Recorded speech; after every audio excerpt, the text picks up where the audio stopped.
সকালে যখন মাছ এনেছিল 3টা তেলাপিয়া মাছ রেখে দিয়েছিলাম রাতের বেলা বারবিকিউ করার জন্য। আর এই তো মাছগুলো ধুয়ে পরিষ্কার করে মাছগুলোর উপরে একটু ছুরি দিয়ে কেটে নিচ্ছিলাম। তখন দেখলাম যে ছুরিতে ধার কমে গেছে, একেবারেই ধার নেই বললে চলে, অনেক মানে জোর করে বলতে গেলে দাগ টানলাম।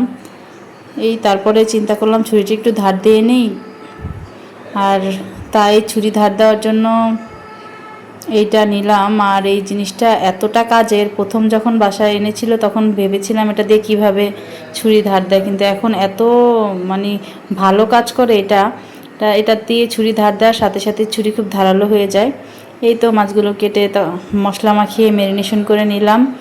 আর আমি ভালো করে মশলা মাখিয়ে কয়েক ঘন্টা ম্যারিনেশন করে রেখে দিয়েছিলাম, রেস্টে রেখে দিয়েছিলাম কয়েক ঘন্টা। তারপরে মাছগুলো ফ্রিজ থেকে বের করে বারবিকিউ করার জন্য নিলাম। চুলায় ফ্রাই প্যান দিয়ে তেল ব্রাশ করে, তো তেল গরম হলে মাছ দিয়ে দিলাম। আর এই বারবিকিউ করতে তেল খুব কম লাগে, আর সামান্য তেল ব্রাশ করে দিতে হয় কিছুক্ষণ পর পর উল্টিয়ে। এই তো আমার বারবিকিউ রেডি।